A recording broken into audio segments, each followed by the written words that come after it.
Je m'appelle Océane Martin, j'ai 31 ans et je suis coordinatrice socio-éducative et culturelle au sein de l'association Les Hauts-de-Belleville. Alors j'ai un parcours un peu atypique parce que j'ai connu depuis 12 ans à peu près des différentes expériences professionnelles. J'ai passé un BTS communication, après j'ai travaillé dans le monde de la vente, j'étais responsable de boutique, j'ai voulu créer un tiers-lieu culturel, j'ai fait une formation de journalisme et après je me suis orientée plutôt dans le social et aujourd'hui je suis dans le socio-éducatif.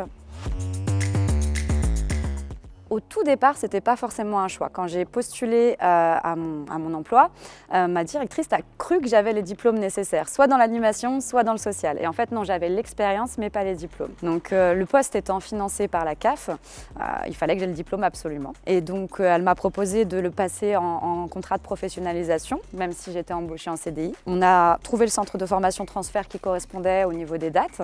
Et j'ai candidaté à la dernière minute. Et c'était un choix, puisque je me suis dit que c'était une opportunité de prendre du recul sur mes pratiques professionnelles et de valider une expérience variée. Donc déjà, on était un bon groupe. La force du collectif, c'est hyper important.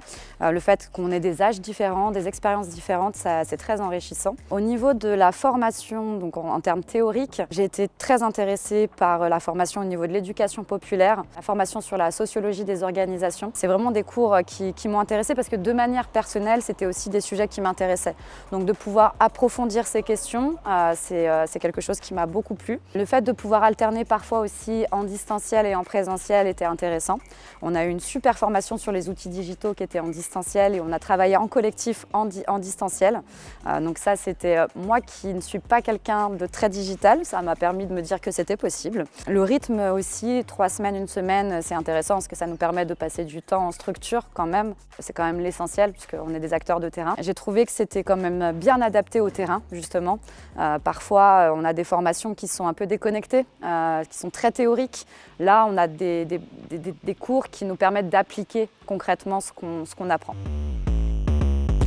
Le cours qui m'a le plus marqué, c'est avec le recul que je me rends compte, c'est vraiment celui sur l'éducation populaire. Parce que l'éducation populaire, tout le monde en a une définition différente. Et le cours a été orienté en fait dans sa technique d'animation. La formatrice employait des techniques d'animation de l'éducation populaire pour nous faire comprendre ce que c'était. Et c'est après, avec le recul, que je me suis rendu compte de ça.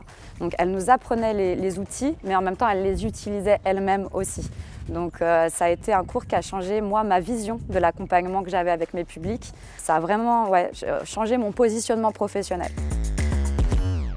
Implicative, collectif, formatrice. Formatrice. Alors plutôt déjà à court terme, terminer les sessions de projet que j'ai mis en place au cours de mon DGEPS. Et sur du long terme, j'aimerais monter un média à destination des travailleurs socio-éducatifs et culturels dans le but de les valoriser, de valoriser leurs initiatives, ce qu'ils mettent en place avec leur public, et puis être en indépendante. Et sur du long terme, j'aimerais ouvrir ma structure socio-culturelle. La capacité à prendre du recul sur mes pratiques, c'est vrai que quand on est acteur terrain, parfois on n'interroge pas ce qu'on est en train de faire. Donc le fait de pouvoir prendre du recul et d'y mettre du sens, remettre du sens avec des notions sociologiques, des notions structurelles. Prendre du recul sur les pratiques professionnelles, c'était hyper intéressant. Ça m'a permis aussi d'avoir de nouvelles compétences que je n'avais pas, d'avoir une méthodologie de projet. Parce que c'est vrai que, encore une fois, quand on est sur le terrain, on fait, mais parfois sans méthodologie. N'ayez pas peur d'être vous-même, ayez confiance en vous. Les capacités, les choses que vous allez apprendre pendant la formation, parfois, vous allez vous dire « Mon Dieu, je ne vais jamais y arriver » parce que c'est des concepts sociologiques. Moi, certains ont des parcours où ils n'ont pas forcément fait des études supérieures ou autres. En fait, non, ayez confiance en vous. Les compétences, vous les avez déjà finalement. Vous êtes sur le terrain. Parce qu'aujourd'hui, je passais mon oral pour obtenir mes UC1 et 2 et donc il est particulièrement spécial parce que je viens d'obtenir mon diplôme.